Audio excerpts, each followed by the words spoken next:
खानापुर गांव में आशा नाम की एक गरीब महिला रहती थी। उसके जीवन का एकमात्र सहारा था उसका पानी पूरी का ठेला, जिसे वो अपने घर के पास लगाकर पानी पूरी बेचती थी। आशा के हाथों का स्वाद लाजवाब था। दीदी, आपकी पानी पूरी तो बहुत स्वादिष्ट है। हमने पहले कभी ऐसी पानी पूरी नहीं खाई। इस पानी पूरी का स्वाद तो वाकई बहुत खास है। हम रोज इसे खाते हैं, लेकिन जी नहीं भरता। बहुत धन्यवाद। ये सब भगवान की कृपा और मेरी मेहनत का नतीजा है। दीदी, आपको तो सच में अन्नपूर्णा माता का आशीर्वाद प्राप्त है। मैं कहता हूँ आप यहाँ पर एक ढाबा खोल लो, वो खूब चलेगा। अरे सदा भाई, ढाबा कहाँ लगाऊं? जगह चाहिए, पैसे चाहिए, कहाँ से लाऊं? अरे आशा, जगह की चिंता क्यों करती हो? तेरे घर की छत इतनी बड़ी है कि तुझे कहीं और जाने की जरूरत ही नहीं है। वहीं पर ढाबा खोल लो। आनंद भाई, छत चाहे कितनी भी बड़ी हो, लेकिन वो किराए का ही है। आशा का मकान किराए का था। मकान मालकिन सुशीला आए दिन आशा को परेशान करती रहती थी। आशा, ए आशा, बाहर आ। हाँ सुशीला दीदी, क्या हुआ? क्या हुआ?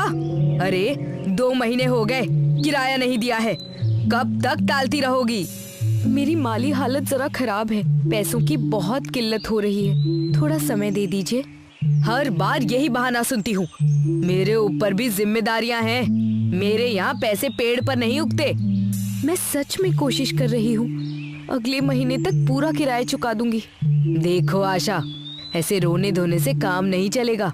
कान खोल कर सुन लो, अगर अगले महीने तक किराया नहीं दिया तो तुम्हारा सारा सामान बाहर फिकवा दूंगी, समझी?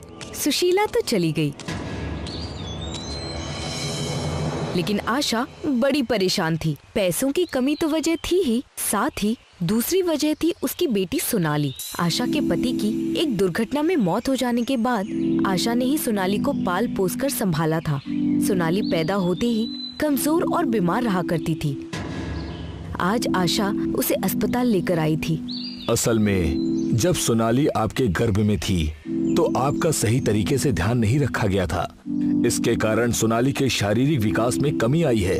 अक्सर ऐसे मामलों में बच्चे जन्म के बाद भी कमजोर रहते हैं। अब पता नहीं डॉक्टर साहब की गलती कहाँ हुई। हमने तो अच्छे से ही देखभाल की थी। डॉक्टर अंकल, क्या मैं कभी ठीक नहीं हो पाऊंगी? क्यों नहीं बेटा, अगर सोनाली को शहर में ले जाकर किसी अच्छे विशेषज्ञ डॉक्टर को दिखाया जाए तो ये बीमारी सही हो सकती है, लेकिन उस इलाज में काफी खर्चा आएगा। कितने पैसे लगेंगे डॉक्टर साहब? खर्चा तो काफी है, शायद रकम लाखों में भी हो सकती है। आशा डॉक्टर का धन्यवाद करके क्लिनिक से बाहर निकली। अब वो और भी ज्यादा पानी पूरी बेचकर पैसे कमाने में जुट गई, लेकिन फिर भी ज्यादा आमदनी नहीं हो रही थी। एक दिन जब वो शहर से पानी पूरी की पूरियां ला रही थी तो नदी के किनारे आशा को एक भिखारी मिला। भिखारी ने कहा, बेटी, पानी पूरी और पूरियां लेकर जा रही हो? जी बाबा। मुझे दोगी, भूख लगी है। आशा ने थोड़ी देर सोचा और फिर भिखारी से कहा, बाबा, मैं बड़ी तकलीफ में हूँ। ये पानी पूरी अगर आपको दूंगी तो आज कुछ ना बेच पाऊंगी, और अगर बेच ना पाऊंगी तो मेरे घर का चूल्हा नहीं जलेगा। बाबा, मुझे माफ कर दो। जैसी तुम्हारी इच्छा बेटी। मैं तो इसलिए कह रहा था क्योंकि 2 दिन से कुछ नहीं खाया है। ये सुनकर आशा के पैर आगे नहीं बढ़ पाए। उसके मन में द्वंद्व चल रहा था। ये खरीदी हुई पूरियां वो भिखारी को दे या ना दे। आशा ने आखिरकार भिखारी से कहा, बाबा, आप ये खा लो। आपको ऐसे भूखे रखकर तो मैं भी खुश नहीं रह पाऊंगी। ये पूरियां आप रख लीजिए। आशा ने अपनी पानी पूरी का थैला खोलकर भिखारी को पूरियां दी। भिखारी ने पूरियां खुशी खुशी खाईं। उसे खाते देखकर आशा के मन को समाधान मिला। बेटी, तुमने आज मुझे तृप्त कर दिया। तुम्हारा दिल बहुत बड़ा है।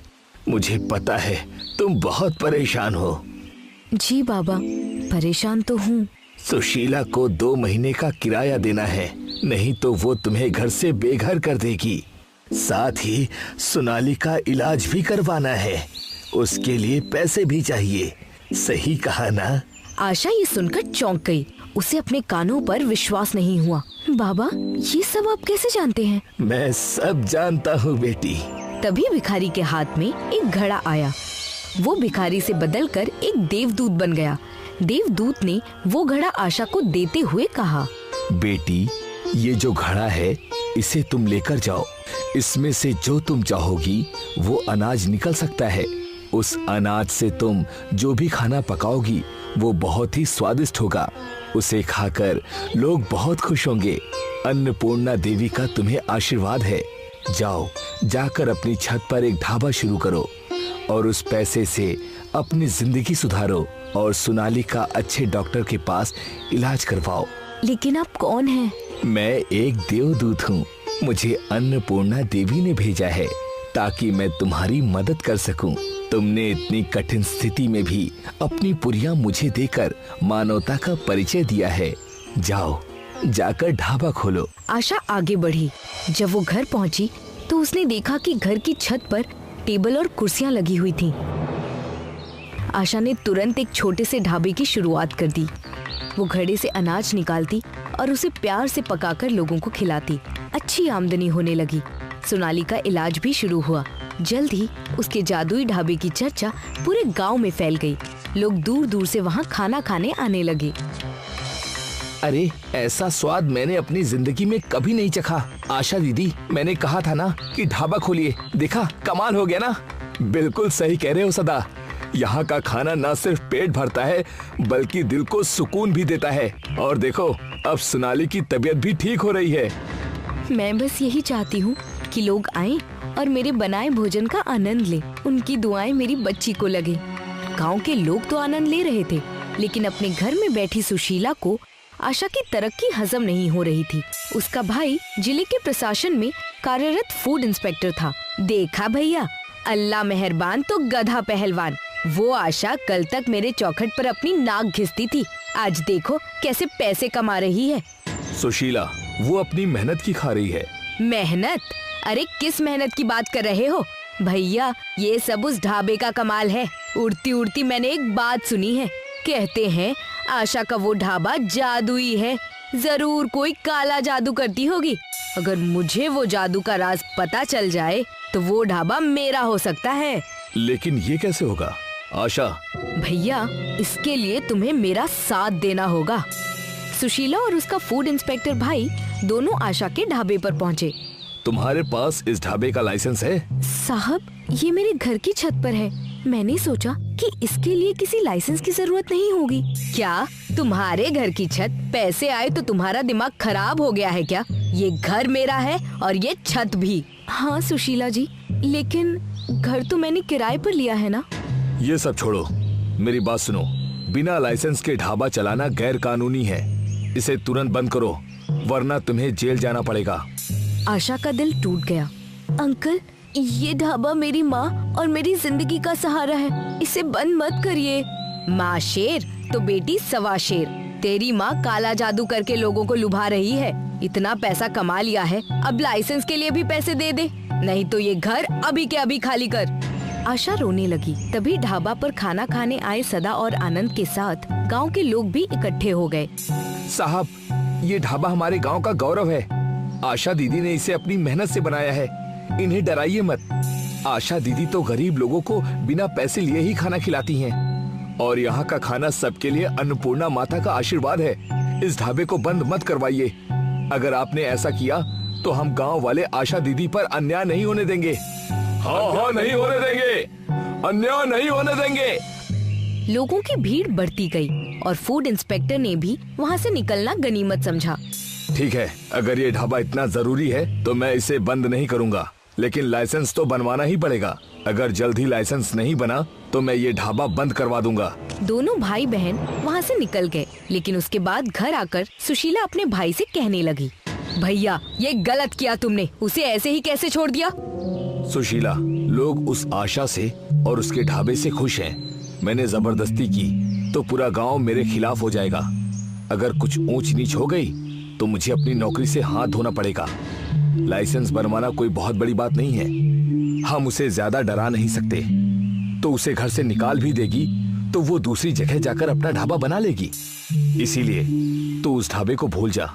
भैया ऐसा नहीं होगा। वो ढाबा मेरा नहीं हो सकता तो उसे मैं बर्बाद कर दूंगी। मैं आज रात ही उसके ढाबे में जो भी अनाज है उसे बर्बाद कर दूंगी। सुशीला रात को ढाबे में घुस गई, लेकिन जैसे ही उसने बर्तनों को छुआ, अचानक वहाँ देवदूत प्रकट हुए। सुशीला को अपनी आंखों पर यकीन नहीं हुआ। सुशीला, तुमने लालच और ईर्ष्या में आकर दूसरों की मेहनत को बर्बाद करने की सोची, लेकिन ये ढाबा मेहनत, दया और सच्चाई का प्रतीक है। इसे कोई नुकसान नहीं पहुंचा सकता। अगर तुमने इसे नुकसान पहुंचाने की गलती की तो तुम्हें अपने प्राण गंवाने पड़ेंगे। सुशीला डर के मारे कांपने लगी। तभी वहाँ आशा भी पहुँच गई। सुशीला देवदूत से माफी मांगने लगी। हे प्रभु, मुझसे बहुत बड़ी गलती हो गई, कृपया मुझे माफ कर दीजिए। माफी मांगनी है तो आशा से मांगो, उसकी मदद करो, उसका साथ दो, तभी तुम्हारे पाप धुलेंगे। मैं तुम्हारी तरक्की से इतना जलने लगी थी कि मुझे सही और गलत में फर्क करना नहीं आया। मैं तुम्हें इस ढाबे को आगे बढ़ाने में मदद करना चाहती हूँ। सुशीला दीदी, आप सही रास्ते पर लौट आई, यही बहुत है। माफी मत मांगिए। किसी की तरक्की से जलने से आपको कोई फायदा नहीं होगा। आप मेरे साथ जुड़ने के लिए तैयार हुई, इसका मुझे आनंद है। हम मिलकर इस ढाबे का इस्तेमाल लोगों की भूख मिटाने और प्यार बांटने में करेंगे।